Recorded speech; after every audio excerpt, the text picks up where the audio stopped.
इस वीडियो में हम लोग सॉल्व करेंगे एनसीईआरटी के एक्सरसाइज 7.2 का क्वेश्चन नंबर 12। क्वेश्चन नंबर 1 के पहले ही बता दिया गया था कि इस पूरे एक्सरसाइज में जितने भी फंक्शन दिए जा रहे हैं उन सब का करना है इंटीग्रेशन।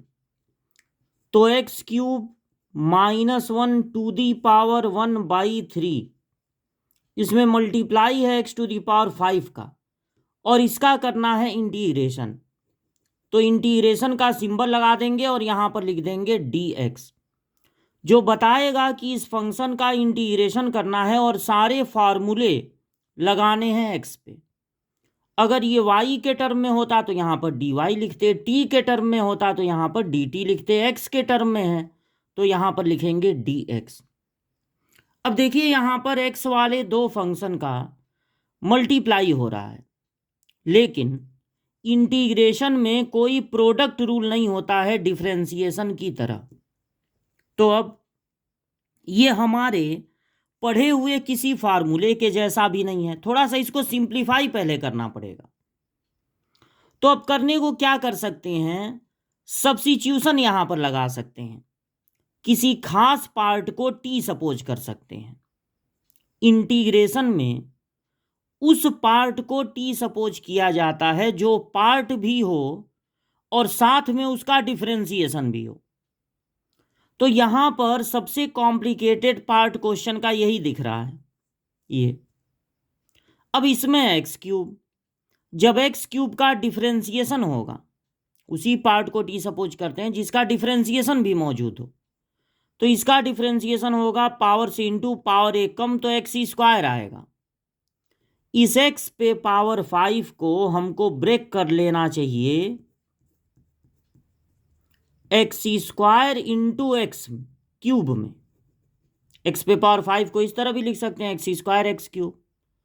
अब अगर इस पार्ट को, जो सबसे कॉम्प्लिकेटेड पार्ट है और इसका डिफरेंशिएशन भी यहां पर मौजूद है, तो इस पार्ट को x cube -1 to the power 1/3 को आप कोई और वेरिएबल सपोज कर लीजिए, जैसे सपोज कर लीजिए टी है।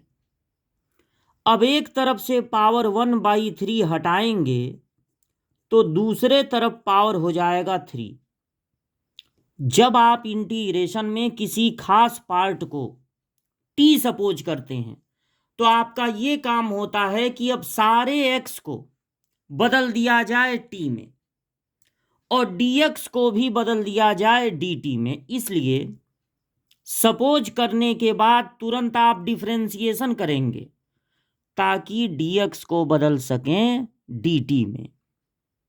तो एक्स क्यूब का डिफरेंशिएशन होगा पावर से इंटू पावर एक कम, एक्स है इसलिए dx, कांस्टेंट का डिफरेंशिएशन हो जाएगा 0, और इसका भी होगा पावर से इंटू पावर एक कम, t है इसलिए dt, 3 से 3 हो गया कैंसिल। अब अगर इस पूरे पार्ट की जगह, इस पूरे पार्ट की जगह अगर आप लिखते हैं t,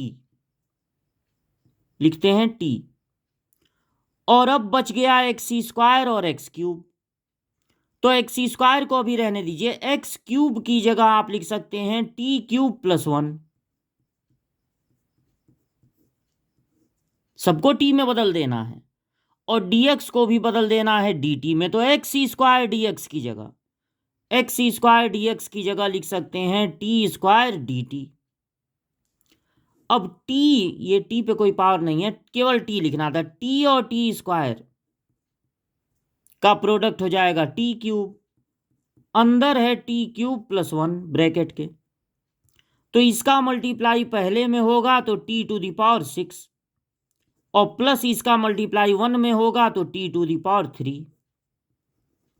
अब ये क्वेश्चन आ गया आपके कमांड में, जैसे x के किसी पावर का इंटीग्रेशन होता है, पावर एक बढ़ा दीजिए उसी से डिवाइड, उसी तरह t पे पावर 6 का भी होगा, पावर एक बढ़ा दीजिए उसी से डिवाइड, t पे पावर 3 का भी होगा, पावर एक बढ़ा दीजिए उसी से डिवाइड, और सब सारा इंटीग्रेशन हो गया तो एक कांस्टेंट ऐड कर देंगे c। t की जगह वापस लिख देंगे, t की जगह x cube -1 to the power 1/3, तो यहाँ हो जाएगा 7/3, क्योंकि ऑलरेडी पावर 7 है, अपॉन 7।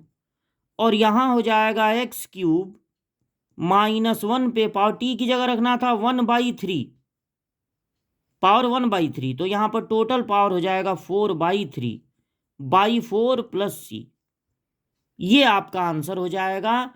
इसके बाद कुछ एलसीएम उलसीएम लेने की जरूरत नहीं है।